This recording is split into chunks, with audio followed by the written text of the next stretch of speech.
Welcome to Eat Sleep Nerd, a podcast where you can check out, go AFK, and relax with us as we discuss all things nerd. Comic books, video games, movies, TV shows, and anything else that gets geeks more worked up than Admiral Picard unpacking 30 years of trauma.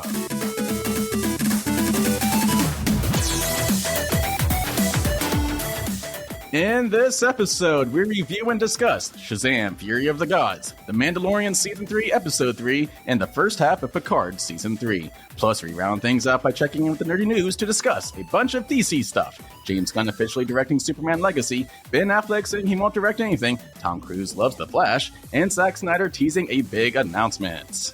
Welcome to episode number 49. I am your dorky DJ, Corey Winter, and as always, I am joined by my nerdy brother, Josh Winter, and our geeky friends, Jason Summer and Christian James. Hello, hello. Listen to the sound effect. I can't think of one. Turns out there's only so many noises you can scream into a microphone. Yeah, it just sounds the same. It really does. I realize that. Well, and then there's Jason. All right. Just trying to help out, guys. How are you guys doing? My face hurts from laughing. What? That's a good Laughing at existence. our expense. Yeah, as you noted, the kerfuffle of us doing this podcast is amusing. We were supposed to start recording 45 minutes ago. We were all here. We were trying. We're prepping for our big YouTube Face on YouTube debut next week on episode number 50. And so we're trying to do this as a test run for our video component. It's not going well. This is an indicator of things to come. Yeah, apparently, in theory, it's a lot easier. We might need to push it back to episode 100. Yeah. We still need another 50 episodes to work this crap out. Jason, Wow. Corey told me to do some things to make you happy. I'm very confused about Okay. this. The Love, Death, and Robots. Yes, Jason. Yes. We watched a little bit of Love, Death, and Robots. Oh, did you? Oh, sweet. Yes. Okay. Can I say, I wish I had some mushrooms before I watched Right? Which one? Which episodes did you guys watch? So I watched the two that you told me to watch. I forget the names of them. I don't have it pulled up.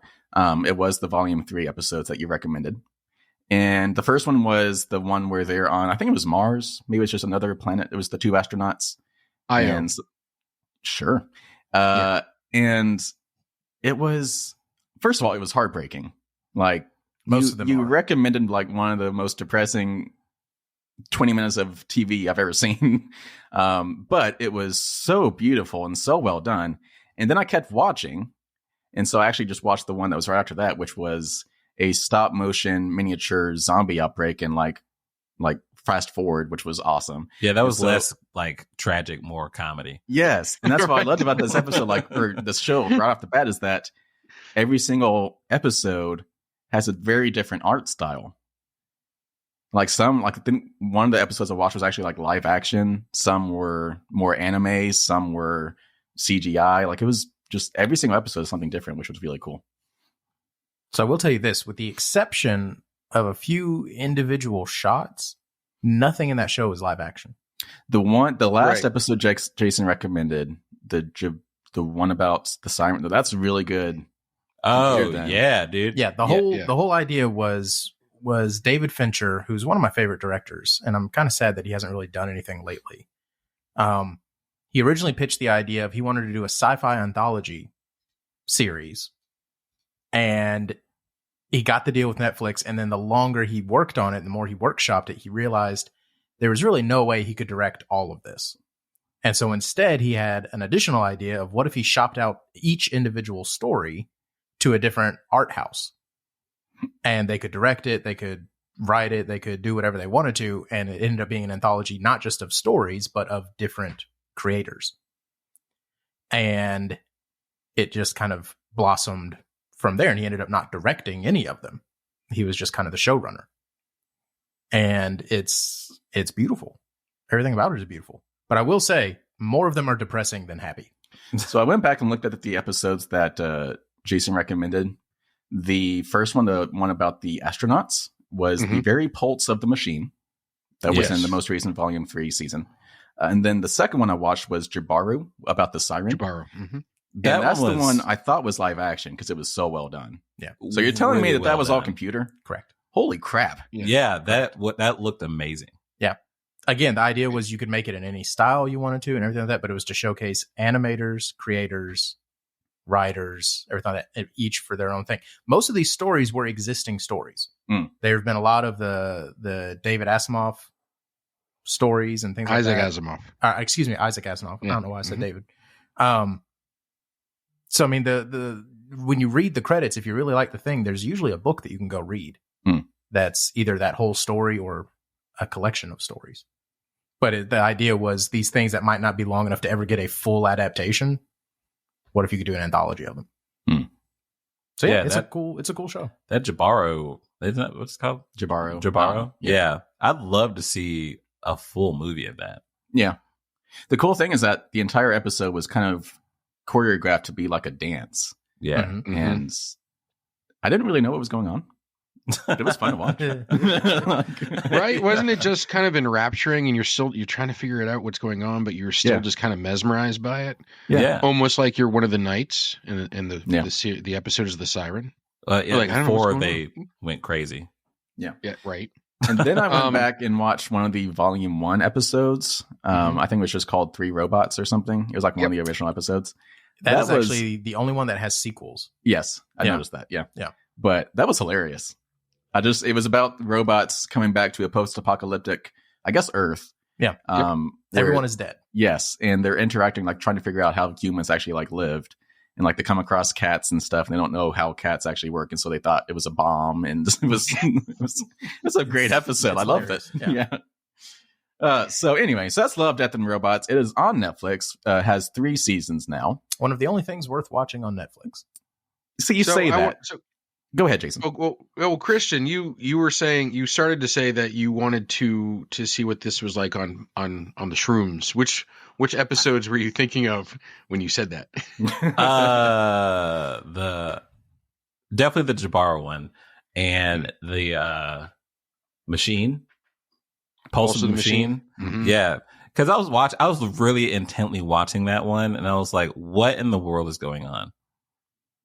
Like, I didn't understand, like, the dialogue, like, when she started to, like, kind of, like, lose her mind, I guess, what was happening, it just seemed like random dialogue.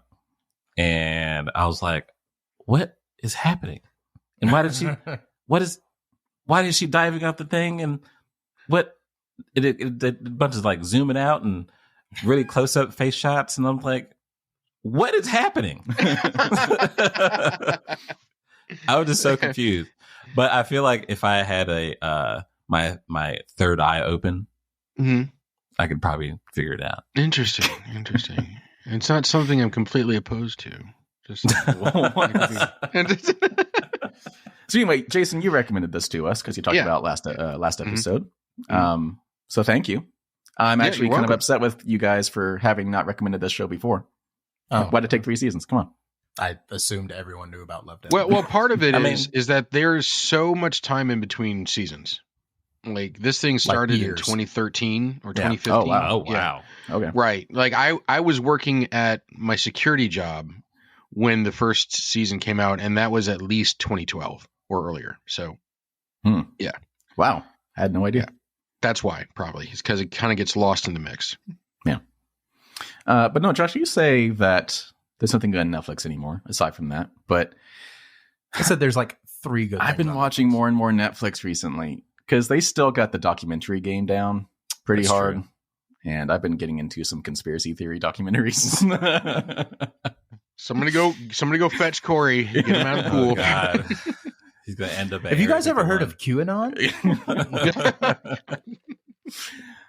So let's move this thing along. What have you guys been geeking out on this week aside from Love, Death, and Robots? On top of that, for myself, I got into The Flash. Cool. CW The Flash. CW The Flash. Yes. So far, my thing is that I can't stand CW shows because they look like CW shows. And if you know, you know. And it's just the way it looks. There's a tone. Yeah, it's not necessarily the tone of the episodes themselves, but like the soap opera haze that's over it. Yeah, no, that's literally what I meant. Like there's a visual aesthetic. Yeah, and it's like, oh, God. And you just know what's going to come every single time. And just the dialogue in the show itself, I'm just like, eh. But I'm sure it's probably just made for the avid fan. I would actually argue against that. I would say most avid fans beat their head against the wall. I'll go ahead and give you a 9-season spoiler. The bad guy every episode or every season also goes very fast.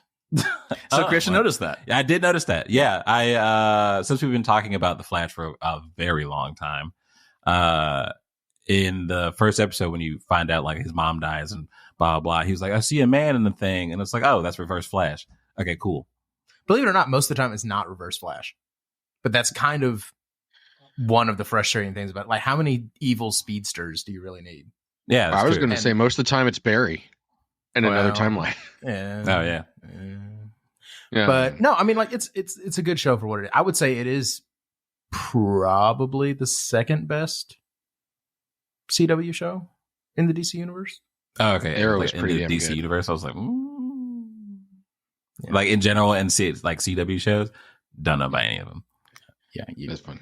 super That's happy. funny. That's a You that's know, a rabbit hole. Yeah. It's funny that you say the soap opera, kind of haze look for the visual.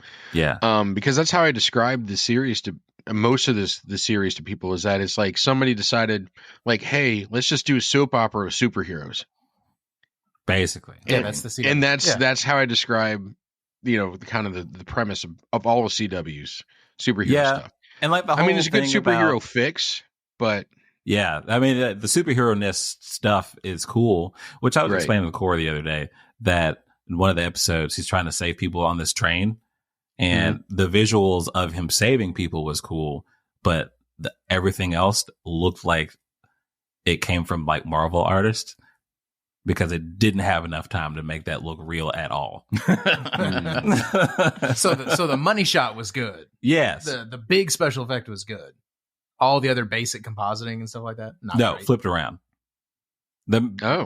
Like him speeding through the train as it's flipping around, cool. Love that. Like the little piece of glass flying everywhere, all the other things flying around, that looked good. They panned out and him being outside and the flame flipping over.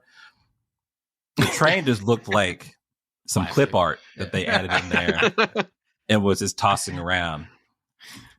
And I was like, you know what? I can't blame them too much. They have like a $5 budget. Yeah. Like it's yeah. I was saying, most of the time I'm actually kind of impressed when you consider what their budget has to be, especially at the beginning. Well, the thing is, it's like, yeah, the trains, they looked detailed and everything. But at the same time, it's like they pulled it from a Looney Tunes cartoon. Who was a couple of weeks ago? I forget who it was that worked on these shows. Like he worked on all of them. It might have been the creator of them, maybe one of the producers, maybe one of the writers. He was saying he spent 10 years working on all these shows for CW, and he feels like he wasted his time because it has not gotten him any other work. Yeah, which must be extra frustrating, seeing as that universe is essentially dead now. Yeah. So his cash cow is dried up. Yeah. That's just kind of sad. So he spent like the last 10 years. Yeah. Like putting everything into these shows, and no one cares. All right, Josh, anything for you? No. All right, then you guys want to get into nah, I'm good. The nerdy news. Hit it. Hit it.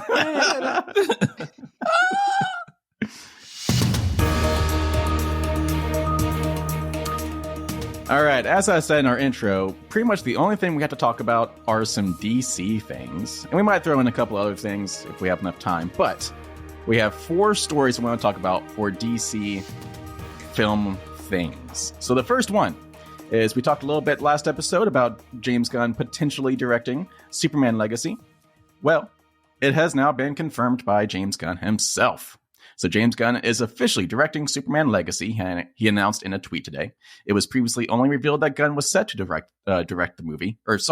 It was previously only revealed that Gunn was set to write the movie. The project was announced in January as a part of Gunn and fellow DC Studios co-head Peter Safran's unveiling of their revamped DCU, at which point Gunn was unsure whether he would direct or not. And then James Gunn tweeted. He put out a whole thread of stuff, and it actually kind of tugged on the heartstrings a little bit. So James Gunn tweeted, and I quote, "Yes, I'm directing Superman Legacy to be released on July 11th, 2025. My brother Matt told me when he saw the release date, he started to cry. I asked him why. He said, 'Dude, it's Dad's birthday.' I hadn't realized." He went on to say, "He lost his dad almost 3 years ago. He was my best friend. He didn't understand me as a kid, but he supported my love of comics and my love of film, and I wouldn't be making this movie now without him. It has been a long road to this point. I was offered Superman years ago. I initially said no because I didn't have a way in that felt unique and fun and emotional that gave Superman the dignity he deserved." I'll share a link to this tweet in the show notes, but basically he's taking an emotional take on this Superman because it does tie into his childhood, his relationship with his father. So yeah, what we were kind of predicting that this would happen. He was going to probably direct this movie, but now it's officially confirmed. How are we feeling about this? How are we feeling about his tweets here? I mean, like, you know, not surprising. Yeah. This is news that is barely news. It's more of a confirmation of what we already knew. Right. So, I mean, Like, it's important news. Like, Yeah, now we know. I don't know. I mean, I feel the same way I've always felt. Like, if he can tone down the James Gunniness of it, but still do the emotional character building that he has demonstrated he can do, it'll be very, very good. So, I don't know. I mean, we shall see. Like I said, to me, this makes sense. It would have been weird if he didn't direct it. I don't know. I mean, I think I was hoping for a different director. I don't know whom. Obviously, To Zack direct. Snyder. Steven Spielberg. Well, I mean, yeah. Right, because if you recall, I mean, about half a year ago, we had read some articles about, Steven Spielberg meeting with the new execs of HBO and DC and, things like that. And that had He some crashed a speculation luncheon or behind it. something? Wasn't that what Right, it was? exactly. Like right. Yeah. Mhm. Like they all Mhm. ended up sitting down together. I mean, right. if Steven Spielberg was going to direct a DC hero, I think Superman would be the best fit. Like, I don't know if I'd be excited about a Batman movie from Steven Spielberg. Oh, well. Like, tonally, that just feels weird. Might be Adam West type Batman.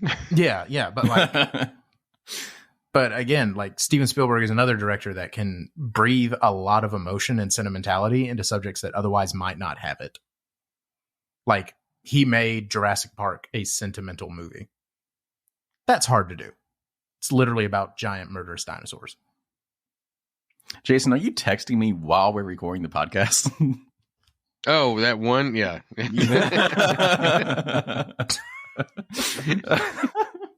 What? No, my focus is always on the podcast while we're podcasting. Always. So back to his little thread here, James Gunn's thread. He did say he was hesitant to actually take on directing duties after writing the script. But despite constant pestering by Peter Safran and others to commit, he eventually did because he felt it was the right thing to do. So, yeah. So James Gunn going to be kicking us off with this reboot with both his own writing and his directing with this whole thing. So, yes, confirming the reports that we previously discussed on past episodes. Let's move in to our next story. So, speaking of DC directors and stuff, Ben Affleck, his name has been loosely attached to this DCU reboot since January when it was originally announced. But despite James Gunn saying they have been talking to Ben Affleck, and he's been very open about that, Ben Affleck has taken to this interview in The Hollywood Reporter this past week, where he was asked, so if DC came to you now and said, do you want to direct anything? Ben Affleck replied, I would not direct something for the James Gunn DC. Absolutely not. I have nothing against James Gunn. He's a nice guy. Sure, he's going to do a great job. I just wouldn't want to go in and direct in the way they're doing it. So Ben Affleck kind of doing a 180 God, I can't talk today. Doing a 180 compared to what James Gunn was saying about Ben Affleck's involvement. So what's going on here? Well, first off, I don't believe Gunn said the talks were about directing. Correct. He said they were talking to him about some stuff. Yeah. And so, I don't know. This is the same. First off, it's actually a really good article, like a really good interview. It really is. Yeah. Because he talks about a lot of things. And if you like movies at all, regardless of whether or not it's DC, everything Affleck touches tends to be really, really good, whether it's as an actor or director. Good Lord, especially if he's a director. Yeah, Jiggly is a good example of that. He actually talks trash about Jiggly. I'm just is that how you pronounce that? I have no idea. That I thought it was literally no one. Sorry, I thought it was giggly. I don't. Literally no pronunciation sounds like it's not a joke. Geely. So yeah, no, but no, he talks about. You're right. Yeah, he actually talks about how that movie is what inspired him to make his new production company with Matt Damon, where everyone who works in the movie gets paid based on the movie's performance, so that everyone has an equal share in how the movie does. Because he thought it was really weird that he made this huge paycheck for that movie and it was absolute trash and no one else got paid. Yeah. So something good came out of it. But anyway, so this kind of jumps into our other stories, but like we've got a Darkseid announcement, which I don't even know if it's just a Darkseid announcement. All they said was there's a message from Darkseid coming. So like, I don't know. Maybe the Snyderverse isn't as dead as we thought it was. Okay, well, hold on. So so here's well, that's what I'm saying though. All these stories kind of connect. So like you can get uppity about it if you want, but the point is, yes, he says he doesn't want to direct anything for James Gunn. But the big thing of it was that he said he had such an awful experience with Justice League. Specifically Joss Whedon. Yeah. That he said the biggest takeaway was he did not like it when the director is not the one who's ultimately in charge of the film. And so I don't think it's so much that he doesn't want to work for James Gunn or anything like that. He even says that he likes James Gunn. I don't think he wants to be responsible for a movie where at any given moment the studio can tell him, no, you have to change this and this and this and this. You have to do it this way and this and that. Like, that's not directing. That's babysitting a film while it's being made. I can see why Ben Affleck would, and a lot of directors would not like that style. That's why a lot of directors won't work for Marvel. Yeah. Because ultimately the movie you get to make isn't really up to you. Yeah. They might let you direct like the tone and things like that, but at the end of the day, you have to do what they tell you to do. Yeah. It's not really your movie. And for a guy that's well known for creating really unique, sometimes artsy movies, I can see why he would be not. And like, he's got his money. Yeah. Like, he's fine. He's not going to have to work on another project for the rest of his life unless he wants to do it. So to me, I didn't take this. There's a lot of people who are saying, oh, he would never do something for James. He's not like rebelling against James Gunn. He just doesn't want to direct a movie that he doesn't have control over. So he wouldn't do it for Marvel. He wouldn't do it for DC. He wouldn't do it for any big franchise because he wants to be in charge of his movie. Yeah. So, and case in point, directing is just a small part of the movie making process. This is not saying he's not going to be involved in some way. See, and that's what I'm saying. I'm wondering if there is still something else going on. Right. And he may not be involved at all, but yeah, correct. You know. But so James Gunn's original announcement, maybe it wasn't the original announcement. It was when he was responding to someone about Ben Affleck. He mentioned that he specifically used the word architecture team. Yeah. And so maybe a lot of he's just advising. Yeah. Who knows? Yeah. Specifically on Batman, maybe. But so yeah, it does sound like, from like you were saying, like a lot of this is connecting. In this interview, he does not say any more about DC other than he hated working on Justice League. But he doesn't say he's not working with James Gunn. Yeah. He never outright says that. He did say that he really enjoyed his Flash experience. Yeah. That's cool. Yeah. And that he said he's in that movie for 5 minutes, which is a little sad. I was hoping for more. Right. But he says he's in, which he could be exaggerating. But he says he's in it for 5 minutes, but he feels like he really got to nail the character, that it was the way he always wanted it to do. Oh, and he did say at the end that he was really proud of Batman versus Superman. Yeah. The work that they did on that. So, which is good. I liked Batman versus Superman. Yeah. Especially the extended cut. Yeah. Yeah. So yeah, you were saying all this kind of connects. So Let's move into this next story about Zack Snyder. We thought we were done with him, and yet here he is. Back again, just baby. dropping bombs, just messing with our emotions. So Zack Snyder took to Twitter and posted a little 10-second teaser video of something. And basically, it doesn't really show anything, but it says incoming transmission. At the end of it, it says from Lord Darkseid. Yes, Darkseid. And then it teases the announcement is happening between April 28th and 30th. But that's it. And there's he hashtagged it full circle. And that's it.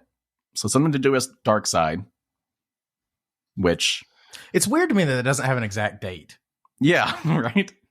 Sometime over this weekend, we're going to drop it. Yeah, we're just going to be on Twitter the entire weekend. You know, I mean, I like the idea that maybe there's something, it's all cryptic and, something's coming. But, 3 dates, 3 movies. I'm just wondering if it's just like he's just dropping all 3 movies and it's going to be a commentary and discussion around the 3 of them. And, and then he's going to be done with the Zack Snyder universe. I'm kind of feeling the same thing. This can't be a big announcement, right? Well, see, and I was going to say, it's funny that you mentioned that because there was an announcement saying that he was doing a 3-movie tour. Right. I can't remember if those are the dates. What does that mean? That it overlaps with. So in big cities, unlike Huntsville, Alabama, you can go to film screenings where the director attends and he basically gives live commentary about the movie. It's a presentation.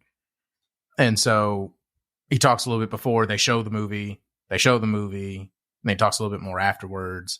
And it's for 3 days in a row. First Man of Steel, then Batman vs. Superman, and then Zack Snyder's Justice League. And so I do know that they just announced that, but at the same time, it can't be the same announcement because otherwise the crypticness of this announcement makes no sense. Yeah. So I don't know. I by no means think the Snyderverse is coming back. Like there's just no way. But at the same time, it's weird. Like what could it be? It's really weird. So, and he specifically mentions Darkseid, which was the bad guy in his Justice League, right? Correct. Yes. Why would he be singling out that character if it was about the movie tour? I don't know. It's a valid point. See, that's what I'm saying. Like it's there's enough unanswered questions that I don't know. I could see it being like maybe DC struck a deal to like release Justice League 2 and 3 as comic books or something like that. I was kind of thinking, do you guys want to do a little bold prediction here? Because I was kind of thinking maybe this is going to be like an animated series to wrap up his story. Yeah, I'm thinking they're going to do something to try to monetize the story. Because the hard work was done. Like he had the story; it was ready to go. He even had Jim Lee, one of the greatest comic artists of all time. I was going to say drawers. I was like, that's not a word. Exactly that. Illustrators? Yeah, illustrators of all time. He literally did the storyboards for these 2 huge movies. And you can Google pictures of it. Like it was just walls of just these storyboards that he did. So again, I'm thinking maybe a comic book series or an animated series or something to wrap this up because it was going to be a heck of a story. But I don't think we're going to get like a live action. No, that ship has sailed. Yeah. Or maybe they really did sell it to Netflix. Who knows? Netflix doesn't have the money for it. Let's be real. God, the people on Twitter would never shut up. See, we're still relevant. See, or Netflix was just like lowballed them until they were like, "Do it, we dare you, do it." Jeez, it's like you have a home here, Zach, for cheap. All right, let's wrap up our DC conversation with Tom Cruise. Because, that makes sense. So, the upcoming Flash movie already had one fan in its corner when James Gunn called it probably one of the greatest superhero movies ever made. But now an unexpected celebrity is driving hype for the upcoming DC film. None other than Tom Cruise. According to a report from The Hollywood Reporter, the Top Gun and Mission Impossible star loved The Flash so much that he cold called director Andy Muschietti? I feel like it's one of those you just You kind of roll through it. You dive in, hope for the best. I think it's just machete. Yeah, he cold called the director to praise it. The story started when Cruise had a meeting with Warner Brothers Discovery CEO David Zaslav, who reportedly mentioned to Cruise how great The Flash was. Cruise requested to see the movie, and Zaslav obliged, having an advanced copy of the movie sent to Cruise's Beverly Hills home. Shortly after Cruise finished the movie, he reached out to Machete. According to THR sources, Cruise called The Flash something along the lines of everything you want in a movie, and added that this is the kind of movie we need now. I wonder if he jumped up on his couch and started. So we knew previously there was reports like last year that Tom Cruise apparently goes to see every single movie that hits theaters. Single movie. And he was so excited about this when he actually got an advanced copy of it and is singing its praises. So for also, what's that like? Yeah, right. Right. We go talk to the CEO. Like, yeah, we have this movie coming out. Let me see it. Yeah, let me get that. Yeah, I picture like this really weird pause right after he said that. Like, Yeah. oh, wait, hey, can I get a copy? It's like, yeah. It's like, do you say no to Tom Cruise at Sure. this point? Yeah. I don't know. Yeah, I don't think you do. So, obviously, this is pretty good news for The Flash. Good things. But I wanted to use this story as an excuse for Josh to kind of talk to Jason about something. Okay. What? The trailer. Oh. I've rewatched that trailer like 87 times. Okay. And the only prisoner in there is Kara. I don't know who you think you saw. Yeah, I don't. Okay, so I've read and seen. I've read the comics and I've seen the animated version of Flashpoint, where they find that would be really good. Find Superman and Cadmus, and he's just this emaciated, person, and I like he never gets better. Really. So I could see what you're saying. I'm questioning my own perceptions on that, but also understand that they were also colored by what I've seen and read. And in that very they're doing dark. they're just doing a full swap. They're just using Supergirl instead of Superman. Okay. Yeah. Because apparently we just can't touch Henry Cavill. But no, I believe I'm kind of leaning your direction. Good. My direction is usually the right direction. Jason's just seeing people. That's totally saw what he wanted to see. I don't blame him. You know what? It was a dark cell. and it just showed an emaciated back, which was like, oh, that's that Superman thing from Flashpoint. Okay, moving on.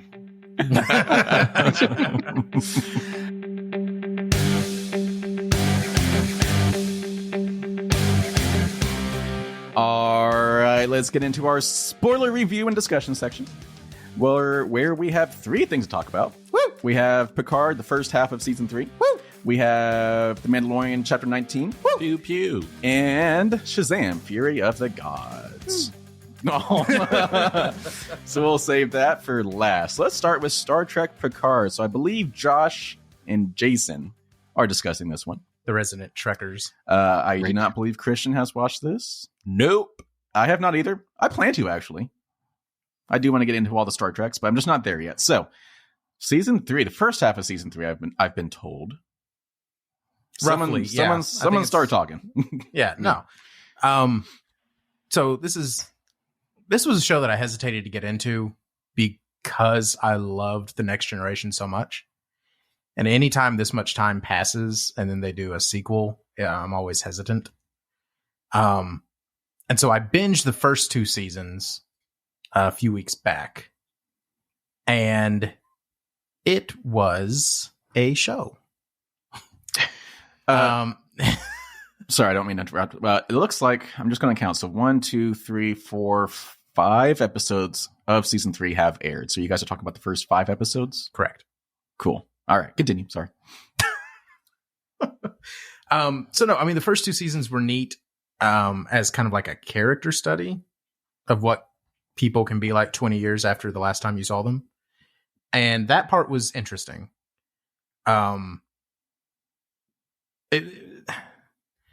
It's one of those shows that, like, if I had to rate the first 2 seasons, I would give it like a 2.5 out of 5. Jeez. Not because it's bad, but because for everything that I loved, there was something I hated. Oh. Does that make sense? Yes. Jason, do you concur? That was a bold statement. I'm going to say the first season I enjoyed much more than the second season. Yeah, second season was just weird. Okay. Yeah. It was, yeah. So I would give it the first 2 seasons a 3, moving into season 3. Yeah. And like I said, like it's not that I thought the content was a 2.5 out of 5. It's just for every time they did something I really liked, there was something I really didn't. Okay. But as far as season 3 goes, they very much, I think, responded to a lot of the criticism that they'd gotten on the first 2. The biggest one being, how are you doing Picard without any of the other Next Generation people? With the exception of Data. We got Data in season 1, and then never again. But season 3 has kind of tried to right that wrong. And so far, we've gotten Mr. Worf, Dr. Crusher, Ro Lauren. Yeah. Came back last night. Mm-hmm. And that was exciting. So I don't know. No, that's not how you pronounce that.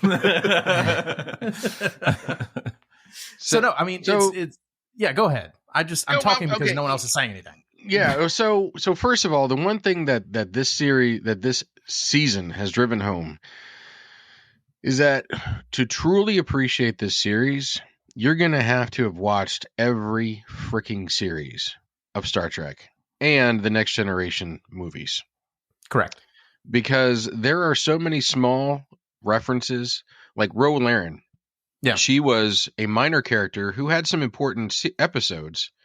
But in total, it was like 4 episodes. In total, right? Yeah. Maybe 5 or 6 episodes. And they brought her back for an episode in this. And had you not seen those 5 or 6 episodes from Star Trek The Next Generation, this episode would not have had the impact that it was supposed to have. That was supposed to, right. So, also, you now have to watch Deep Space Nine because they now bring the Dominion War into the history very much so. of what's going on in season 3 of Picard. So it's a treat for those of us who have been watching Star Trek forever. For those of you who need to catch up, I am so sorry. I do recommend it, but you have a lot of watching to do. So it's run into the MCU problem where you have to watch you really everything. do. Pretty you much. Really do. Yeah. That's an excellent point. You have to have watched basically all of Star Trek. Like, this is not for brand new Trekkies and Trekkers. Mm-hmm. I'm sure you could get through it, but like Jason said, it's just not, some of these emotional beats are not going to have the poignancy that they're supposed to have if you don't understand what it's referencing. Like, even when I said in my opening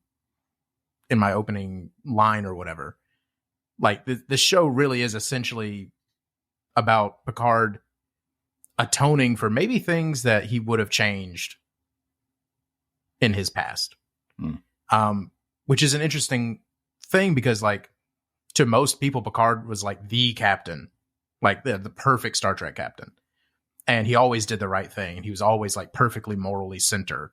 And this show is kind of putting a spotlight on, just because you did what you thought was the right thing does not mean that it worked out well for everybody. Yeah. And also, especially, go ahead. As Picard, he did some really horrific things. Because he thought it was the right thing to do. Yeah. Or he was compromised. Well, I mean, that's true. Like the So speaking of that, because there's a big cathartic session about that in this episode. What do you think of Captain Shaw? Like, that performance and that actor? I adore Captain Shaw. Right. Like, in a weird. Okay, so the premise for season 3. This is a good time to go ahead and get into it. Yeah. The premise for season 3 starts with Picard getting a transmission from Dr. Crusher, who he has not seen in 20 years. She's clearly in trouble. She asks him to come and help her, and to not tell anyone. So the first thing he does is tell Riker that they need to go help, because he kind of explained it as they're so close. Like, if you tell me something in confidence, you're tacitly agreeing that I'm going to tell Corey. Like, it's just part of it. We're just close. He has that relationship with Riker. If you tell me, you are tacitly implying that I can tell Riker, because I'm going to go to Riker for help, which is awesome because Riker is the granddaddy of all Star Trek. And so they decide to commandeer, politely, a Star Trek, a Federation vessel to go and get Dr. Crusher. The problem is Picard is more or less a person non grata with the Federation now, just because he's been very vocal about disagreeing with some of the things they've done. And he definitely doesn't have the same pull that he used to. Riker is not technically retired, but he no longer has command of a vessel. He kind of does essentially office work. So they decide they're going to do, quote unquote, an inspection of Riker's old ship, the Titan, of which Captain Shaw is currently the captain. And Captain Shaw does not give two toots about who they used to be. And in fact, thinks most of the stuff that they did was incredibly irresponsible and got a lot of people hurt when there were better, more logical ways to handle things. And so he actively dislikes Riker and Picard, but kind of sort of goes along with it because he kind of sort of thinks he has to, because they're acting like these commands come from Starfleet headquarters. And that's what launches this entire series of events. But yeah, for everything they do and every time they have a moment where, you know, we are Picard and Riker, he's over there like, I don't give a crap who you are. This is not your ship. This is the character when I talked to you guys about initially, where I was like, there's this guy that I really hate. And it's a good actor. First episode, and he stole every him.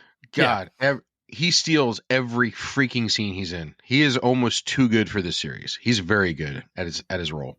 Yeah. This but guy like, that plays Captain Shaw.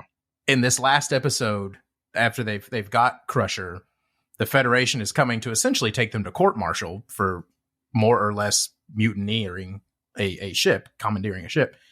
And as they're riding the turbo lift down to meet the people who are coming aboard to arrest them, they're just sitting there solemnly, and he's like humming to himself. He's so happy that this is happening. And it's just, it's a hoot. And he's like, no. I'm really not just ecstatic about what's about to happen. I'm just in a good mood. Just, you know, but just, it's not about anything in particular. I'm just in a good mood. Right. So no, completely sarcastic, of course. Yeah. And that's what's working in this season. The characters are incredible. The character interactions are incredible. I was watching some of the behind the scenes stuff, and they said one of the biggest differences between The Next Generation and this show was in the Gene Roddenberry days, the original creator days. His biggest rule was there could not be conflict among the crew. Oh. The crew always had to be on the same page. They could have like philosophical disagreements, but it always had to be respectful. He said that should not be the source of the conflict, because Starfleet is always the good guys. This show, they don't necessarily abide by that so much. And for example, for a couple episodes, Riker and Picard were not on the same page. But at the same time, that makes for really good television, because these are two people who very much love each other, and people who love each other fight very differently than people who just have to be around each other. Yeah. And so that's actually been very satisfying to see that. And that's what the show is doing really, really, really well, is you do get to see some of this conflict between people who've known each other for 30 years, 40 years, stuff like that. And it's very, very satisfying. And it adds kind of a level of dimensionality to what you already know about these characters. That part has been very, very good. There are things that I do not like as much. For example, Jason, how do you feel about the modern, I don't know, I'm trying to think of a better way of putting it other than ship design, like the interiors and stuff like that? That is something I was actually thinking about this last episode that I was watching, particularly because of some sound effects that were going along with it. I like it. It's a cross between the Star Trek that we're used to and the Abrams Star Trek to me, and yeah. I'm kind of on board with it. I'm okay with it. I do like it. I did expect a little more future, like a little more advancement in the overall like exterior ship design. They look kind of old style, actually. The new ships, they look old style Constitution class, which apparently that was I did not on expect purpose. to see. Yeah, I didn't expect to see that. So yeah, like it's again some of the behind the scenes stuff. They talked about how they wanted the ship to be a big character in this season, because last two seasons they didn't have a ship. You know, they were just, I mean, they had a ship, but it wasn't a character like we're used to the ship being. This time around, they wanted that, and so they consciously made the decision that for the Titans refit, it would look more like the traditional Constitution, which they even call it the Neo Constitution class. Yeah, they do. Mm-hmm. I just don't like how dark it is. Everything is dark in that ship. The bridge is dark. The hallways are dark. Everything is dark. I miss the 1980s full floodlight. Hyper. I mean, like, I don't miss the carpet. That was weird. Carpet on a starship always struck me as weird. What did somebody call it? All the luxury of a Marriott. Yeah, of a Marriott convention center. It's just. And so I mean, like, I get why they did it, and this is probably more like what a starship should look like. But I don't know. I was just thinking that over the last few episodes, man, just everything is dark. Everything is dark. And that kind of pseudo leads into my other thing, which it's become a plot point as of this last episode. But it's kind of been one of my issues with Picard the whole time. I don't like it when Starfleet isn't perfect. Like, to me, that's the attraction of Star Trek, is that we've reached the point where the good guys will always be the good guys. Yeah. Like, that's what separates it from all the other future. I mean, the category is future dystopia. Like that the assumption is always that things go to crap between now and the future. Star Trek was the one show, the one property where actually things got really dark for a second, and then we learned from our mistakes, got our lives together, and became a utopia. And it more or less works. So I don't like that. I mean, for example, the entire show kicks off with the Romulan star goes supernova, which the Romulans have been the bad guys in Star Trek since forever. Right as of the end of the Next Generation, the Romulan War more or less wraps up, and they agree to a peace treaty with the Federation. So their star's about to go supernova. They call the Federation for help, and Starfleet basically says, "No, we're good." And that's when Picard retired from Starfleet, because he said that's not the correct decision. Like, Starfleet would help these people, and they didn't. And it gets very convoluted, and there's a lot of other things that went into that, but that's my biggest complaint. I like it when Starfleet is always the good guys, and they always try to make the right decision. And the drama comes when either there's unexpected fallout from that decision, or it just didn't work. I don't like it when Starfleet's not the good guys, which, again, as of this last episode, we've now learned that changelings have infiltrated Starfleet. A lot of these higher-ups are not actually the people that they are. They're changelings. But again, I don't like it. I like my Star Trek simple, where the good guys are good guys. I need my comfort food. Pretty much. Yeah. Star Trek was the thing that made me feel better about everything. So, I don't know. I'm having a blast. If I was to rate it right now, I would give it 4 out of 5. I'm having a good time. There's still a couple of people they haven't brought back in yet. We haven't seen Geordi yet. They just now had a face-to-face with Worf. So, I mean, it's getting there. We're almost there. And see, if you know Star Trek, you know that Geordi's going to be tied up with the Daystrom Institute. So, correct. Because that's right. That's so where you know Geordi's going to end up there somewhere. So just a quick recap for where I'm at with the season, though. I know that you're like, what are you guys thinking about the season? We're just going all over about the entire show. I think that the season has been like 2 different seasons. Like the first couple episodes, like episodes 1 through 3, I was not a big fan of. Yeah, I was a little worried episode 4 and 5. It's been like an entirely different feel to it, and has made me feel better about. It started feeling more like season old going Star forward. Trek. Mm-hmm. Yeah. So right now, I'm actually going to rate this guy at about 3.5 stars right now for the season. All right, I got you. Win. What about you, Josh? I said I'd give it a 4 out of 5 right now. 4 out of 5. All right, so stronger than what you guys were making it sound like. So it's a very touchy thing, because again, this entire show was only greenlit for all the people who had watched all the other Star Trek and said, we want a new Star Trek that follows up on all the other stuff. Like Strange New Worlds is cool, but they purposely did that show at a point in the timeline where you don't have to have seen anything else. Mm-hmm. It is the starting point. It is the new starting point for Star Trek people. This is the exact opposite. This is for all the people who've been watching Star Trek for the last 40 years, or you just watched the last 40 years of Star Trek. Next Generation, Voyager, Deep Space Nine, Generations, First Contact, all the other. Yeah, you have to watch all those movies for it really to make sense. But if you have, it's satisfying. It's a treat. Yeah. As Josh likes to say, it's a treat. Well, what did you say too? You have to watch all of them for it to make sense or make it enjoyable. For you to Most enjoyable. to appreciate a lot of what's happening. Like, it's not like you won't understand what's happening. Right. They do a good job of explaining things. But again, for example, like, spoiler alert, Data dies at the end of season 1. And you don't really see him too much. Well, even that's not shocking because he's already died before. So, but again, if you don't have the 7 seasons of Next Generation plus the 4 movies, is it really going to mean as much to you? Right. So, I mean, like, it's again, you'll understand it because they always do a good job explaining it. But in order for it to have the impact it's supposed to have, you got some homework. And like, speaking of impact, I realized you guys were saying that like it feels like old Star Trek.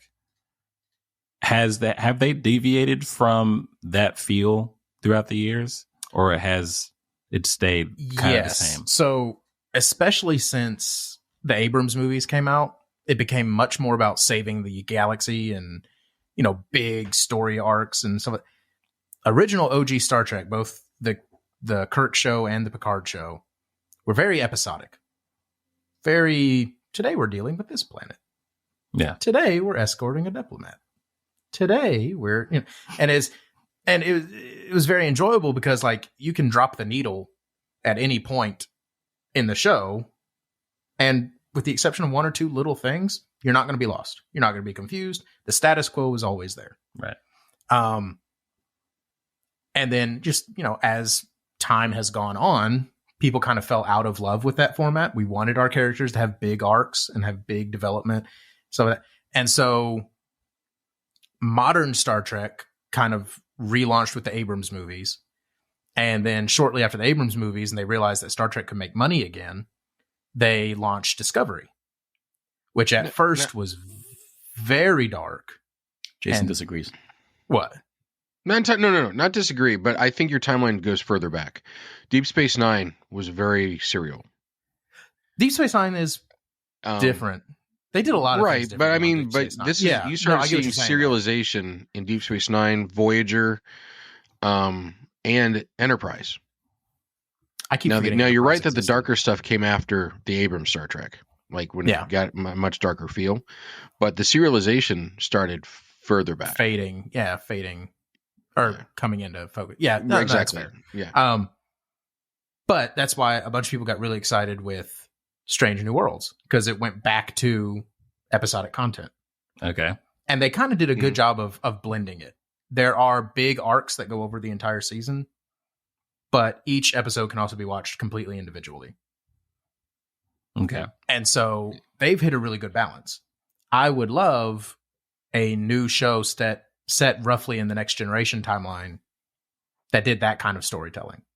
Episodic, upbeat, happy, good guys are good guys. But I like the Next Generation timeline better than the original series timeline. Or not timeline, but era. So yeah, I mean, like, this is something we could talk about all day. Oh, right. Like, we could go, we can make this 4 hours. Yeah, Corey's thinking that thing. Like, when can I cut him off? Yeah, Corey has that look like, when can I shut them up? Yeah. So in a nutshell, Picard is good. This is the best season of Picard so far, I would say. Agreed.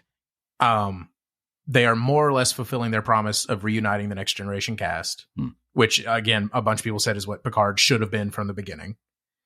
And I'm excited to see how it wraps up, since they're calling it the end. But every time they say that, Jonathan Frakes is just like, is it? Is it the end? So I'm waiting for the announcement of the Riker show. Yeah. Jonathan Frakes is Riker. He's actually directing most of these episodes too, which... Oh, wow. No, seriously, like, Frakes has basically become the granddaddy of Star Trek. Like, he loves it. He lives and breathes Star Trek. I think he directed the best Next Generation movie, First Contact. I would agree with that. Yeah. So, okay. All right, Corey, so after you're clear. after 5 episodes of Star Trek Picard Season 3, they're giving it a 3.75 out of 5. Let's move into The Mandalorian Season 3, Episode 3, Chapter 19, The Convert.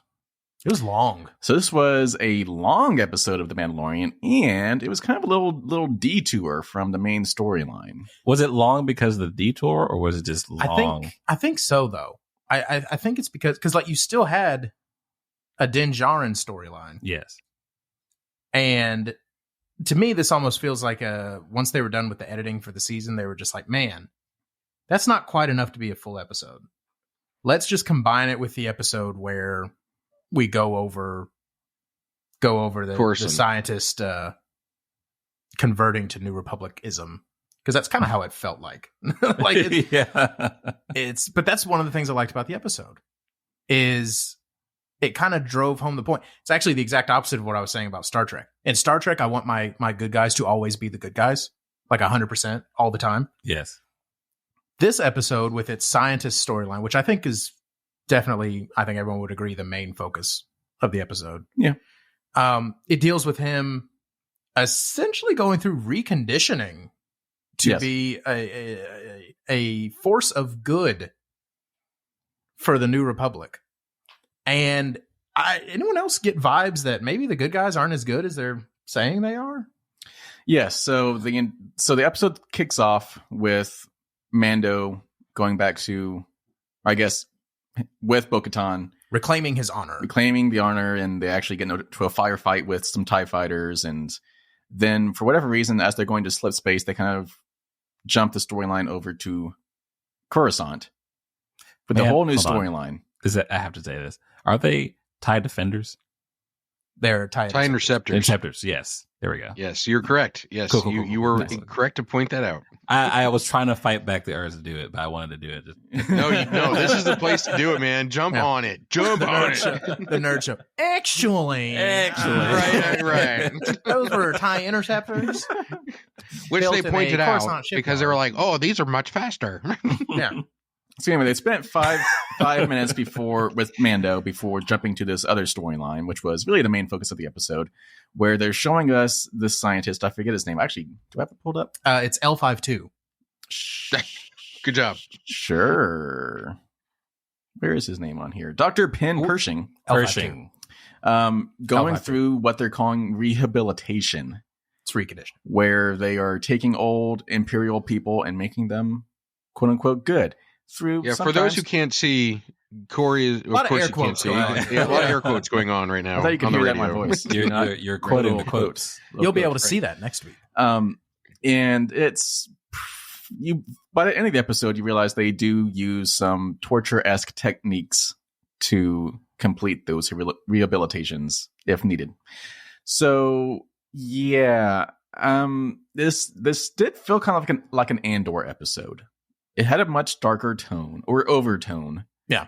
Like nothing really dark happened aside from a little torture scene at the end. But for the most part, it kind of felt like an Andor show. Yeah. Well, like Andor wasn't there. To be fair, or what? To be fair, it wasn't torture until a homegirl. For some reason, they broke protocol and left a non-scientist person left in the room. Right. Like that, does that make sense? You know, I was like yelling at the screen. I'm like, she doesn't belong here. Like, what are you talking about? She can watch from a different room instead of being in the control room. Well, that doesn't make sense to me. She is apparently one of the officers of rehabilitation, which is why she was there. Like she's actually like one of the big people in charge. They called her an officer. Still. So I think I'm with you, Christian. She's not trained. She should be an officer, but she's not trained in the ones of using the machine. So I feel like the guy using the machine should have been in there and been like, "No, you can leave. All right, bye." Or why are you touching that dial? Yeah, exactly. Yes. Don't touch that dial. Yeah. Sorry. So how'd you guys actually feel about the episode? Because I'll just kick us off. I didn't like it. Oh, I love it. I did not like it. Yeah. It worked for me. Yeah. It has become divisive on the internet. I saw that. There are a couple of things that took me out of it being Star Wars. Okay. One of them is the writing. because they kept saying, I had this written down because I wanted to get it right. Tongs days, am I right? Like, that's a very Earth thing. Obviously, Tongs days is not a word, but Tuesdays, am I right? Like, that's a very Earth thing to say. That felt way too stupid to be in Star Wars. It kind of sounds like something like Han Solo would say to get out of something. Yeah, I think that's what they were going for. Is the whole idea is that if you got enough swagger, no one's going to notice that you don't belong. No, just the phrase, am I right? No, like, that's just I see what you're saying, Corey. I'll throw you that.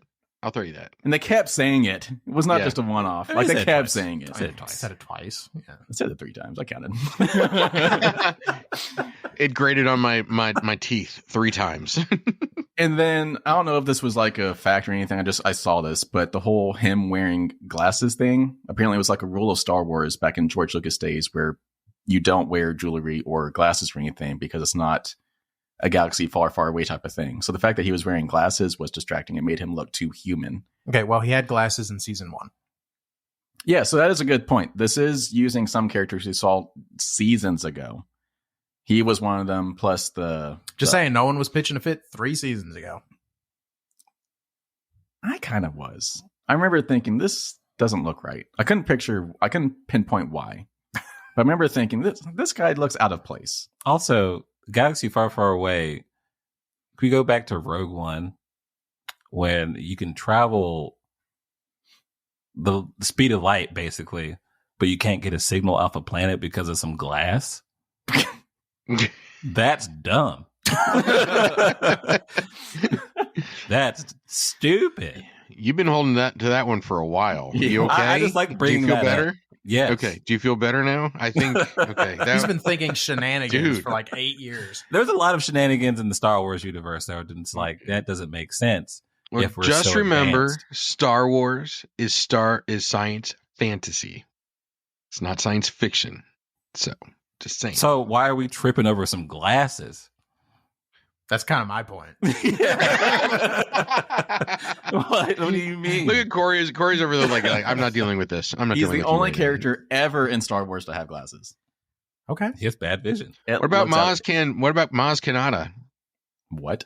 The little alien Maz. chick that gives Rey. Oh, She yeah. has goggles. Those weren't glasses. They were definitely I don't know. goggles. If you flip them up, Did she not her adjust eyes them are to like- see better? Goggles. Did she not adjust them to see better? Did she not? Okay, do that? hold on. Are you telling me if this dude was wearing some glass goggles Yes. to help him see Yes. in the lab, Yes. you'd be cool with it? Yes. So it's literally the framing of the device. It has nothing to do Yes. with the device itself. No Correct. pun intended. Your No pun opinion is intended. stupid. It looked too Earthling. This was not Star Wars attire. Okay. To Okay. Corey's point, I thought about the glasses several times too during the episode. Because not only are there glasses, but they're also big and round and flat. Yep. So they're like, they want you to notice the glasses to some point. So in any case, I'm not saying that I dislike them, but I do see the point where Corey's like, I notice them a lot. Yes, they're very distracting. Yes. Yeah. in no way was I distracted. I did not even think about his glasses until you made it. If other characters had been wearing glasses since the 70s, I wouldn't care. But this felt out of place.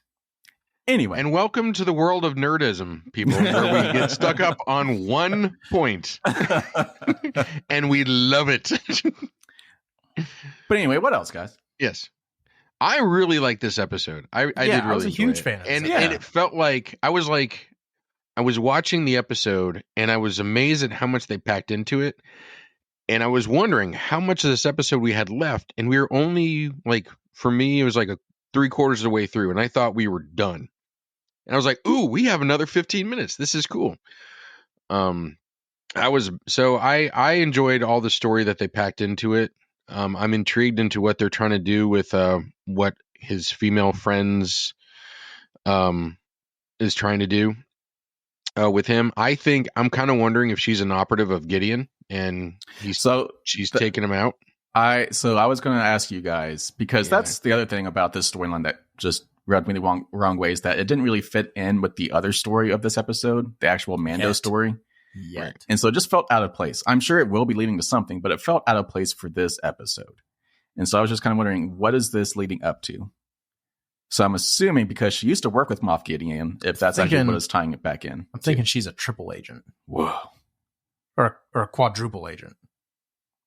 Because they know that she knows that they know. She's still a bad guy. She knows that they used to work for Gideon, that she doesn't work for him now. But now, because they think that she feels like she can work for Gideon because they know that she used to and no longer does. Wow.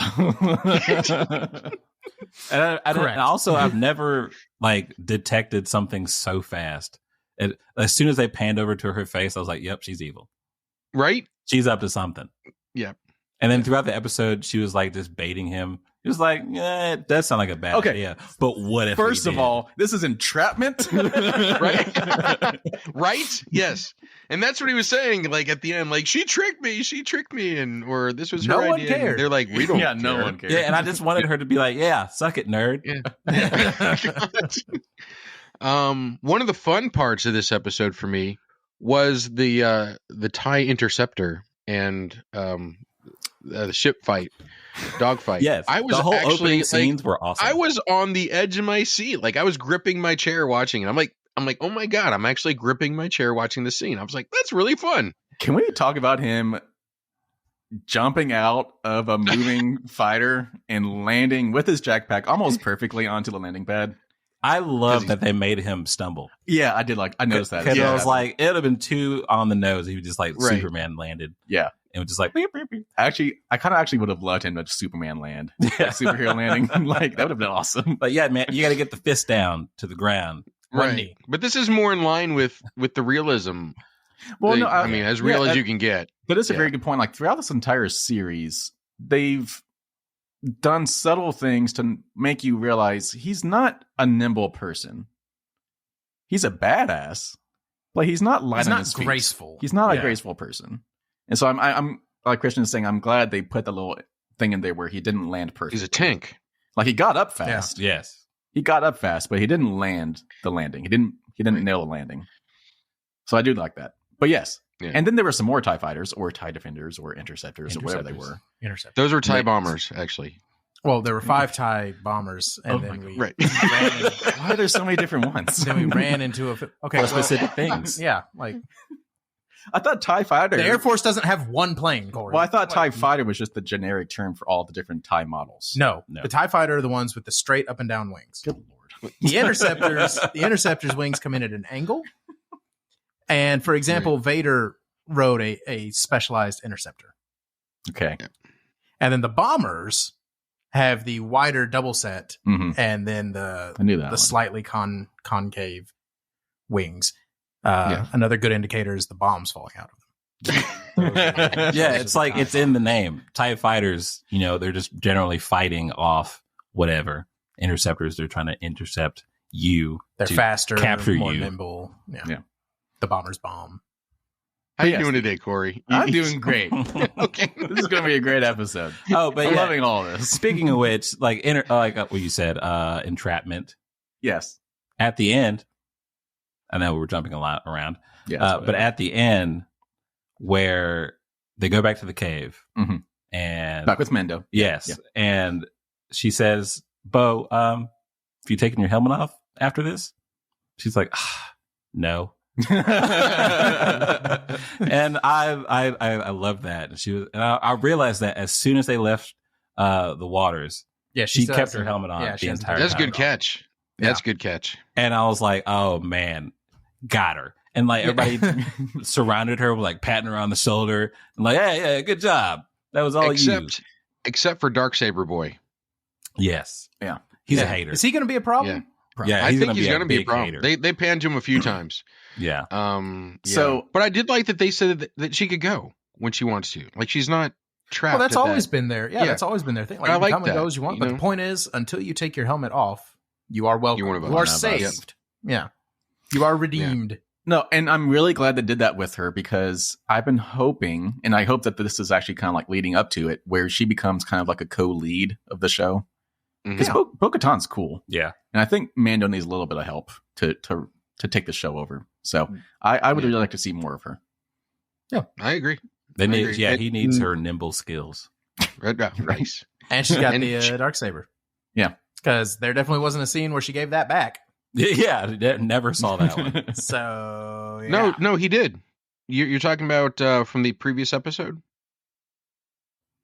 She used it, and then when he was recovering, the Darksaber was sitting on a rock, and he picked it up and took it back. Is this another Henry Cavill thing where you're seeing something that wasn't there? First of all, that wasn't Henry Cavill. I don't remember that, but I'm sure. I don't remember that. I'm sure that was there. I don't know. Yeah. You're talking about after she used it, defending him from the weird creatures in the. Yeah, I don't remember a scene where he picked it back up. Okay, I'm not saying it didn't happen. I'm saying I clearly remember because I was actually wondering. I was wondering if he was going to get it back or not, and I saw. To me, it looks like he did. Okay. Okay. My one last thing I want to talk about. When they first cut to the scientist storyline of the episode, and he's in a little taxi, that creepy robot driver that just turned his head 180, that was creepy. It clearly made him nervous too. Yeah. Look at the road. Yeah. I was thinking that to myself too. I was like, yeah, why don't you just look at the road? But I was like, oh yeah, he's a robot, so it doesn't really matter. Was that robot based on a design of one of Ralph McQuarrie's early C-3PO conceptions? Because that's what it looked like to me. And I was wondering if that was an Easter egg. Huh? I said, I don't know, nerd. All right. I'll do some research. I'll find out. No, I mean, my biggest takeaway for the entire episode, and I think the biggest reason I loved it, like I said, in contrast to my opinion of Star Trek, you did not get the vibes that the New Republic is doing unshady things. Yeah. Here. It's very, it felt dystopian. Like it's very, I mean, at first I thought they were kind of doing a post World War II US thing where he went over to the Nazis and we were just kind of like, hey, I hear you make a really good rocket. They're not even really having him work on the stuff he was working on. He's literally a paper pusher. Yeah. Like down in the thing. They're essentially using them as an office-based slave labor force. And as soon as you show the slightest hint of not being in line, they essentially mind melt you. So I don't know. There's something sinister afoot. But yeah, that's why I liked the episode. Well, all right. Let's get into the scores. As a reminder, we're scoring this one episodically and then averaging everything together for this season. So who wants to kick us off with the score for episode 3 of season 3 of The Mandalorian? 5 mind flays out of 5. Okay, that puts Josh's average so far for the season at a 4.6. Jason. Okay, I know you just told us this. Are we doing this as a serial or as an episode? Episodically. Okay. This one was my favorite so far, so I'm going to give it a 5. Okay. That puts your average score at a 4.75 out of 5 for this season. I'm going to go next. Sorry, guys. I'm putting it at a 3 this episode. It felt too disconnected for me. Okay. But still recommendable. Still recommendable.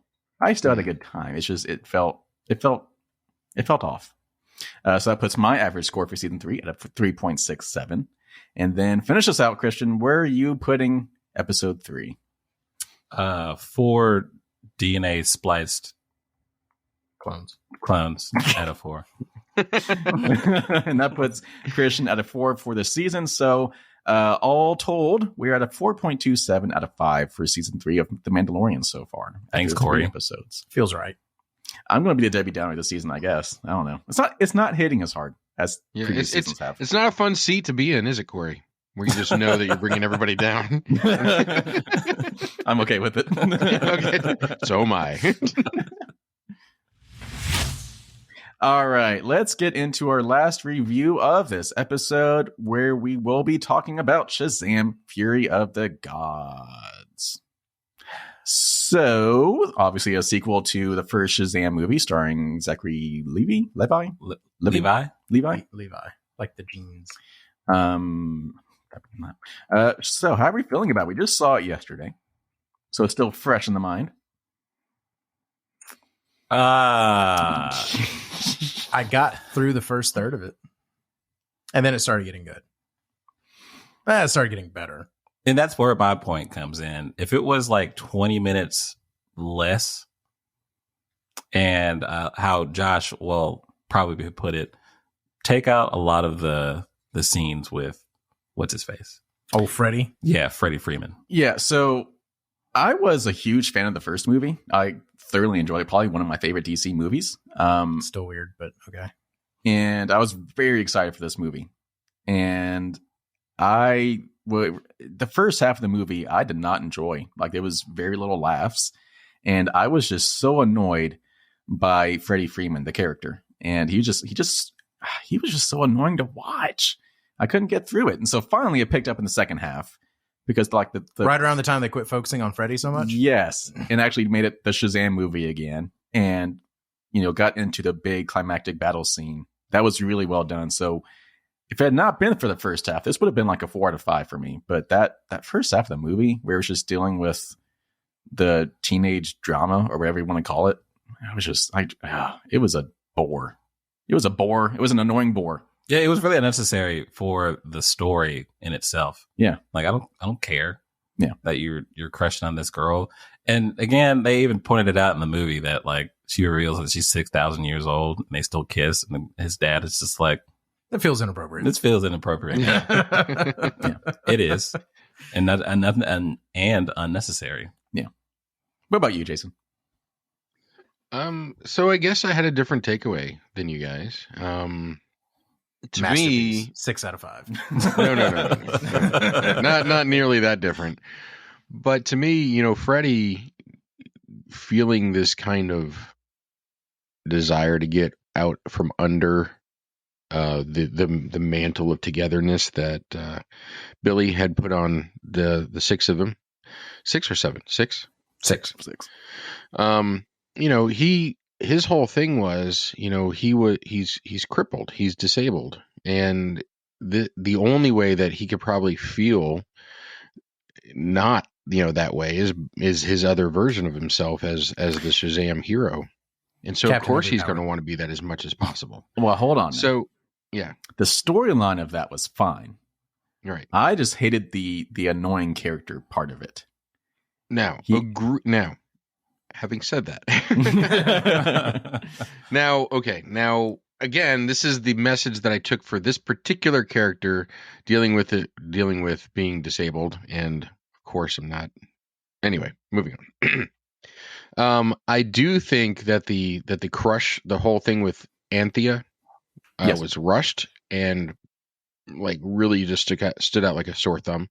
And I'm like, I initially thought it was Lucy Liu's character, pretending to be a young woman or young girl, and did not realize that there was a third goddess. But I immediately was suspect of the whole crush thing anyway. So I'm like, this is just, and then it was all fake. So I don't know. So that whole drama thing, I just was not on board with. Otherwise, I actually had a pretty good time during the entire movie. I enjoyed it. Of course, there's one part where I'm just like, they didn't freaking stick the landing, and they should have. And you guys know what part that was, and they should have stuck with it, but they didn't. Well, let's say you guys already know what that is. But I know what you're talking about. No, I mean, so when it became a Shazam movie at the end, I was having a great time. Yeah. Yes. But there was a huge setup in the first half of this movie for like no reason. Yeah. Okay. So I guess I can talk about it now. Is the setup to where you realize like the motivation of everything. Yeah. It took way too long. And a lot of the things that they wanted to make hit didn't get to hit because it took too long. Yeah. And so, my thing when they're all in the rock place, what's it called? Rock Fraternity. Yeah, Rock Fraternity. And they're talking. He's trying to rile the team up and blah blah and all this stuff. But I would have changed to where they were in their kid form, talking about trying to be together rather than being in superhero form. Because I feel like later on when Billy's trying to distance himself from everybody to sacrifice himself would have hit a little bit harder, because it would have gotten to the point to where you see him as a kid be accepted rather than Shazam being accepted. You know? I like that. I like that. Because, you're right on that one. Because when his mom stops him, just like, hey, let me see my Billy, would have been a lot different than seeing Shazam all the time. And I get it. It's about Shazam. But then, like, the kid element that they're trying to get across, like I said, took way too long and it didn't hit. So I'm glad you bring that up, because that's a plot right there with the mom and Billy, you know, struggling to connect. Yeah. I saw that they were trying to build that up because early in the movie, he didn't call her mom and she was kind of hurt by that. Exactly, yeah. And then they didn't touch that plot at all until that moment in the movie where he's like, let me see the real Billy. Yeah. And it's like, okay, this is an emotional moment, but what could this moment have been if they'd actually spent a little bit more time on that plot? Especially, spoilers, by the end when he's dead and then they have to bury him. All of that could have been way more emotional than it was. I was just sitting there just like, all right, cool. Something's going to happen. He's going to become, you know, alive again. Yeah. But whatever. So I'm trying to think of a delicate way of putting this. I hate Shazam. That was delicate. Wow, that was delicate as sandpaper. But let me expand on that a little bit. I hate Zachary Levi's characterization of Shazam because, and this might break the movie for you if you hadn't noticed it, he acts more like a kid as Shazam than he does as a kid. I noticed that in this movie. Yeah. The kid was very mature and had problems and was trying to work through things, and everything that made him interesting as a character went out the window as soon as he was Shazam. And it's just like, why is this character doing a better job acting than the grown-up? And it's either a failing on Levi's acting or a failing on the writing or both. I think it's writing, because Zachary Levi's acting of Shazam is what makes the movie entertaining for me. Yeah. And so if that's what's making the movie good, they should have done more to make the real, like, the Billy character tie in a little bit better. But like, while I kind of noticed it in the first movie, it was very apparent in this movie. Yeah. And it was just really weird. Which leads into my second more or less just weird thing that I noticed, and I think that could have been better. It's a weird tone when dramatic things are happening. Everyone is dramatic, and Shazam is the only one who's being funny and lighthearted. Yeah. Like, either make the whole movie kind of fun and lighthearted, like a Marvel movie, which is extra funny because that's what this movie was supposed to originally be. Like the first Shazam was supposed to be the Marvelization of DC. Yeah. And again, I think they did a better job of it in the first movie. Yes. Everything was a little funny. Yes. Everything was a little like, and that's good. This one, I feel like they tried to mature up the tone a little bit, but they left only Shazam as still being kind of funny. Amen. They either needed to mature him up as well, or let everything still be a little more lighthearted. And so again, it was a weird juxtaposition where it just didn't quite pan out. And it was almost like just not everyone was on the same page. So you said so many things that sparked thoughts for me. So the first one, where you're saying that there was the weird juxtaposition of dark and happy and go lucky. There was the scene where Freddy's just finding out that Anthea is one of the gods. They have the moment where Lucy Liu's character corrupts the teacher and has him commit suicide. Like, that's a really dark moment. Yeah, you heard him. Yeah. You heard him hit the ground and everything. Yes. Yeah. And then just a few seconds later, it's happy-go-lucky again with Zachary Levi showing up. Like it didn't happen. Yeah.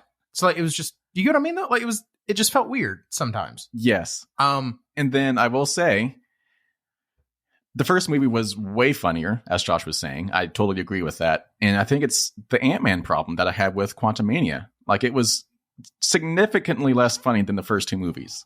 And I think it's because they're trying to do something different with it. But like the first movie of Shazam, it was funny, and that's why it worked.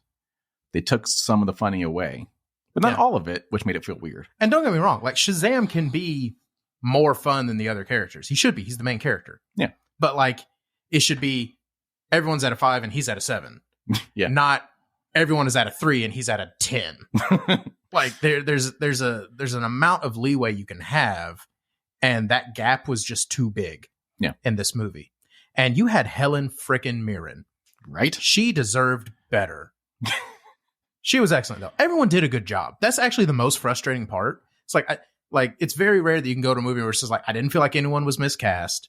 I didn't feel like anyone wasn't pulling their weight. I didn't feel everyone was doing a good job. It just didn't really click. And I will say one more thing and I'm done with my review. I almost got up and left when he saved the lady on the bridge while she was listening to I Need a Hero. And then he even commented, I can't believe I saved you while you were listening to that song. It was so weirdly fourth wall breaking and just, and you saw it was coming from the second you started hearing that song. And it was, I don't know why, but I would just like, my eyes rolled so hard I saw my spine. Like, it was so I think the holding dumb. out for the hero trope is also way overused. Yeah, So right. there's that too. That's what I'm saying. Like, it was cliche on top of cliche on top of cliche. It was like 4 cliches deep. And like, I just kind of like looked around the theater to see like if anyone else thought this was funny. No, I remember thinking I saw that coming from a mile away, but it didn't bother me because it bothered me so much. It fit in pretty well with what I expected from this movie. Oh, it was so bad. Because that kind of cheesy stuff happened in the first movie a lot, and that's what I liked about it. It was so bad. And then there was one line that was in the trailer that they cut from the movie, and it's when he picks up the van and he throws it and it hits the dragon. In the trailer, he goes, I just threw a van at a dragon. And I was just like, man, if you do that on top of the car thing, I am going to pitch a fit. So thankfully, they realized that was one stupid joke too many, and they cut it. They could get sued for that now, putting something in the trailer that's not in the final movie. Oh, yeah, that's true. Yeah, there's precedent now. But anyway, so, I mean, like, don't get me wrong. I almost want to give it 2 scores. I want to score the first half and the second half. Because, like, the second half, I would give, like, a 4 out of 5. The first half, I would give, like, a 1 out of 5. Well, hold on. I'm not there yet. So yeah, no, it's okay. I'm just trying to make my point. I think we need to talk about the cameo at the end of the movie. Oh, yes. Cameos. Cameos? Oh, yes, there were 2. Post credits. Yeah. So let's talk about the first one before the credits. So Gal Gadot, Wonder Woman, was in this movie. And this was reported on a long time ago, so like I saw it coming. Yeah. And unfortunately, this cameo was spoiled in commercials for the movie. I didn't know about it till I saw a thumbnail of the new trailer. Yeah. And it ruined it. I would not have known. Like a week ago, I didn't know about this. Which is funny because that thumbnail, that shot isn't even in the movie. Yeah, right. Like, just a needless spoiler. I'm going to assume so hard. No, so yeah, I mean, honestly, I could see this cameo going either way for you guys. So I just want to preface this by saying it could feel out of place. So I'm wondering if anybody felt that. But also for me, I thought it was a perfect little cameo at the end to give Gal Gadot's Wonder Woman maybe her last appearance. We'll see how this all pans out. But it was nice to actually see someone else from the established universe show up. But I want to see if you guys feel that way or not. It was nice the way they did it, but it was nice to see her again. But the way they did it, that's what I was saying. The way they did it, kind of like Josh, was one of those lines where just like, I can't roll my eyes harder. And it's just like, she says 2 words. And it was like the cheesiest thing. Because they were like, oh, we don't have any more guns. Yeah, you do. Her entrance could have been way more badass than that. So also, she had a lot of confidence for a demigod because... which they pointed out earlier in the movie. Yeah, like they actually made a point of making sure everyone knew that she was a demigod. So she didn't know that was going to work. Honestly, she could have picked it up and might have like sparked a little, like fizzled or like had a little fart noise or something. Like she didn't know it was going to work. So I would have liked, I did like her appearance, but I think I would have liked it more if she had been like had 2 more cameos earlier in the movie. Kind of tie like helping them when they needed it. Yes, she didn't just show up. Yes. Yeah. Right. So no, I mean, I liked the cameo. I thought it was good. Yeah. I mostly liked it, not even so much for the cameo itself, but just because it did actually connect Shazam to the larger universe. That's why I liked it. Yeah. I also liked how hard they went with the Wonder Woman theme. Yeah. when it came out. Right. Yeah. Don't miss It was- that. I That missed was the loudest part of the movie. Yeah. Like it's and I will say that Goosebumps. since I had some not so kind things to say about the movie, some things I did like. That movie had some of the best sound I've seen in a movie in a long time. Now Weird movie? we also had we also saw it in XD. in an XD cinema, which is, you know, one of the large format premium sound. Right, you can compare it to like IMAX or whatever. So it may have just been that we got to experience it with better equipment. But I mean, there were several times in that movie where I thought, man, this sounds good. Yeah. So I mean, like there were really good things about it, but it looked good too. Like that final looked great, sounded scene great in the Phillies stadium. I forget what their stadium is called, but First Trust Bank. Or is it? no. No. It's Lincoln. No, that's their Eagle Stadium. This is Anyway. not a sports podcast. It's fine. It shows. It shows. But anyway, so that final battle scene where it's just Shazam against the dragon. First of all, sounded awesome, like Josh was saying, but it looked cool too. Mhm. Yeah. It did. Like all like I the said, lightning and stuff the was. second half of the movie was infinitely better than the first half. And there was a moment where he's in that battle scene, and like it's everything, like all the lights are off, and he flies up, and he like does the one little lightning bolt, and like it perfectly silhouettes his face. That was a perfectly shot scene. And I was like, wow. I remember thinking as I was watching it, wow, that's really well done. That's so beautiful. So yeah, that final battle scene hit hard for me. I liked it. Yeah. But anyway, I want to get back to the Wonder Woman thing. Sorry, we got off on a tangent, but Jason has not really chimed in yet about Wonder Woman. I want to see what his take is. So the one thing that stood out to me about that part is that she clearly was not on set with any one of those people. Oh, You could, Like that kept you popping. could tell like, she was when- comped in. Yeah. Yeah, I didn't like, notice yeah. that, but Yeah, like when she handed off the staff back to Shazam or to the wizard, like it was off screen, you know. It wasn't like here, you know, hold the staff and they're both sharing it in the same scene. No, she handed off. Anyway, nobody was on screen with her, which I thought was really, you know, it was like, oh, this is clearly a post, you know, edition Which is thing. funny. Which is fine, but you know, they do it too much now. It's like, yeah. Well, see, the you're funny thing losing is- the movie magic. Yeah, the when funny everybody's thing actually is, together. the funny thing is that like they had a full, because again, this became such a snafu on the internet that they just straight up said how they did it. They had a full body double for Gal on set. So like there was someone there who literally from the neck down was there because she looks like Gal Gadot from the neck down. Mm-hmm. In the full armor and the full regalia. So like little scenes like that you talked about that give away that she wasn't really there. How hard would it have been to just shoot it wide like you would normally shoot it and composite her face on? Like that's like one of the first things you learn to do as a special effects guy. So I don't. Yeah, maybe I don't know. there's some clause where, you know, you can't do that, digitally put my face on somebody else's body. You know, there's all sorts of possible Yeah, reasons. like Yeah. the dream sequence in the middle of the movie. That was Yeah. actually that actually made me laugh. That was pretty funny. And then let's talk about the post credits cameo. No. I'm not done with no. I still want us to get on the resurrection scene. Oh, Yeah. Yeah. Because they should not have brought him back.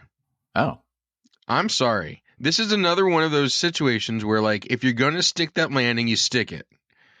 This goes back to my No Way Home thing. Like, if you're going to go this direction, you stick it. Like, there was so much. He's still Toby. He's still pissed that Tobey Maguire didn't die. Yeah. Is what it is. Oh. He hasn't gotten over it. Now let me. I mean, okay, now yeah. understand. I did not want Tobey Maguire's Superman or Spider-Man to die. I liked his Spider-Man, but if you're gonna give him a knife to the kidney, You have two of those. I'm sorry, you're gonna yeah, die. he didn't need it. Yeah. He walked it You could off. survive. Anyway, that yeah, kind of you thing. can walk it. Yeah. So anyway, so if you're gonna like Shazam sacrificed himself, and would have been a perfect outro for this version of him too. So that's what I figured James Gunn or DC decided to do. So, And then, to your point, right, that's what I had a problem with in the post credit scene, right. where they're bringing back the bad guy from the first movie, teasing up something else, but we don't know if there is a future Shazam movie.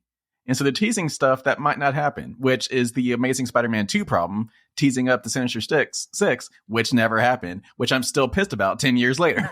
Like, Wait, there was a second post-credit scene? yeah. Yes, if you stayed all the way to the end. Oh, I didn't see that one. Was the caterpillar a pre-existing character that I just didn't know about? Yeah, He was in a post-credit, and he is. Yeah, he's an existing character in the Shazam universe. Yes. Oh, okay. I didn't know that. Yeah. So, Jason, you know why they brought him back to life, right? Why? Because, they're all foster children. And those kids get checked on by the government every week. Stop. So if you just showed up one day, it was just like, hey, where's Billy? We had to bury him in like the island. Now his whole family's going to jail. Yeah. I mean, at that point, the guy just said he ran away. That's going to be a whole can of worms. Oh, I mean, yeah. Which he brought up with him in his teeth. He's a spider. But no, okay. So the other post-credit scene with the Peacemaker character is making an appearance. Right. Yes. Yeah, that was yes. Old Harcourt. Yes. James Gunn's wife is the only one with job security. Yeah. And he has said that decision was made before he didn't have any input on that scene at all. Sure. So that was not his call. Sure. They originally wanted that to be other members of the Justice Society, but they couldn't pull that off, so they used the Peacemaker. They didn't know who the hell was going to be in the Justice Society. It would have been great if it was Peacemaker. I thought it was going to be when they started the scene, but yeah. But no, I thought that scene was fine. I thought it. Yeah. No, I mean, I don't have a problem with it. But again, so there's two ways of looking at it. Either James Gunn is telling the truth and he had nothing to do with that. And that could be a scene that's, again, teasing up something that might not come to fruition. Yeah. Or he's lying through his teeth because he doesn't want to say that he keeps putting his wife in stuff. And it is going to come to fruition, in which, like, at this point, bro, I'd rather you just say that's what you did. Like, just say you're I love already my wife. building. I'm going to keep putting her in stuff. But also, she was great in Peacemaker, so Yeah, I don't I mean, have a yeah, problem she with her was. showing up everywhere. No. But what I'm saying is now I feel like he's almost using that as an excuse to not talk about stuff. Like because again, the director said that was a last minute change and that he had nothing to do with it. So who's telling him he has to use the Peacemaker people to tie him into the Justice Society, which still makes no sense. Why does Amanda Waller have her people building the Justice Society? Anyway. Right. The point, it all just feels weird and someone's not telling the truth. And I just can't figure out why. Like at this point, we know we're going for a reboot. So just say you brought in your people because you want this to be part of the reboot. Like that just makes no sense to me. Well, with that in mind, news broke this morning that Shazam did not debut too well at this weekend's box office. It stumbled with a $30 million opening weekend, which is about $10 million below expectations and about $20 million below what the first movie opened with. So that's not painting a pretty picture for a possible third movie, if that is in the cards. I was reading an article this morning about that same thing, and that the director suspects that it was the point of the release date getting shuffled around so many times was that people wouldn't really know when it was coming out and wouldn't be able to, just didn't know when to go see it.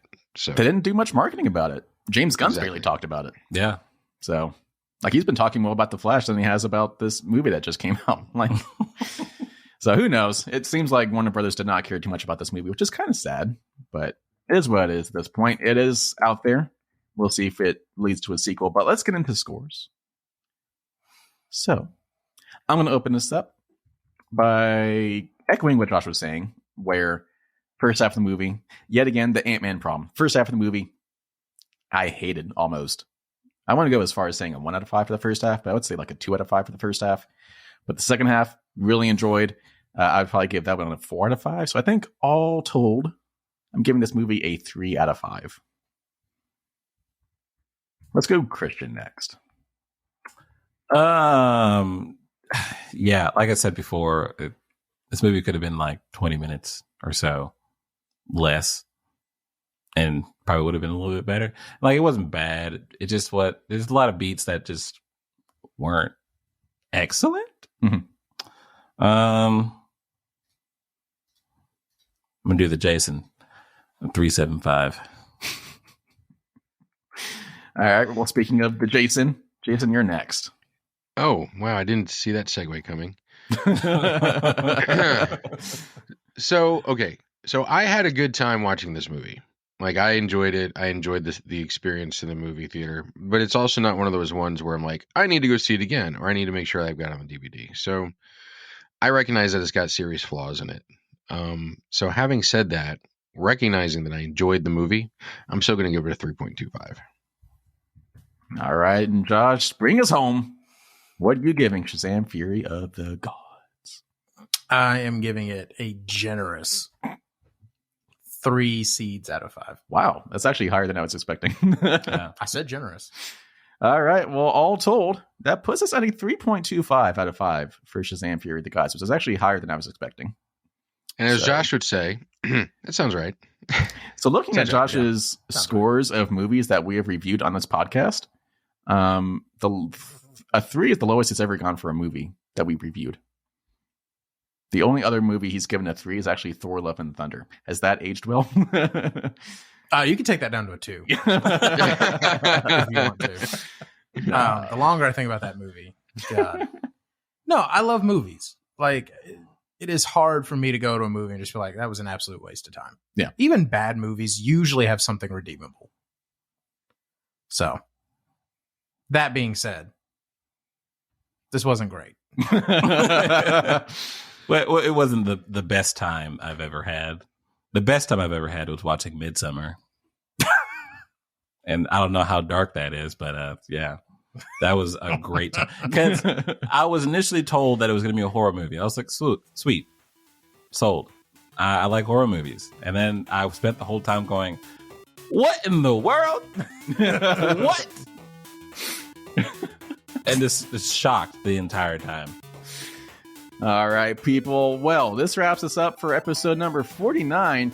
Be on the lookout, literally the lookout, for next week's episode number 50, where we will be on YouTube. You will see our faces. I am so sorry.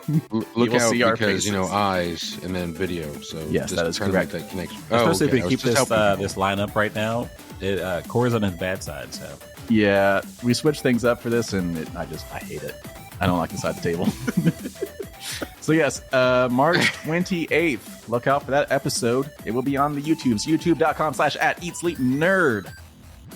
And Jason has a special surprise for us that will be on this episode. Episode number 50, and it will be very visual thing. So that's your enticement to go watch the YouTube version of next week's episode. It's a little special surprise for us. Because apparently Technicolor. Yes. And right. And we'll also be talking about John Wick 4. Wait, there's 4 of those? It's being called a masterpiece, one of the greatest action movies of all time. So Jason, get on it. I actually heard that the reviews were bad. 10s out of 10s across the board. Really? Okay. Mm-hmm. Okay, cool. All right. Who's Jason reading reviews from? Jeez. I'll have to go find that review. Those QAnon reviews. All right. Don't forget to go follow us on social media at Eat Sleep Nerd on Instagram, at Eat Sleep Nerd on Facebook, at Eat Sleep Nerds on Twitter. Don't worry, we're suing for the one without the S. I'm trying. Every day I'm checking. Is that username free yet? That's Have amazing. Reached out to the... Actually, it's not amazing. I mean, that account's never tweeted anything, but it's been there for like 15 years. Pissing me off. All right, Jason. I mean, there are multiple of us, so it makes sense. I'll try to @ Elon. See if I can get that. Yeah. Just say, hey, can you blue dot us once you give it to us? Anyway, this is going to be a long episode, but let's wrap this up. It is. So, Jason. No, Christian can do this time. I didn't want to hog the thing anymore. So, Christian, I guess, what should nerds be doing? Staying away from Shazam. But also, eat, sleep, nerd. Take it easy, people.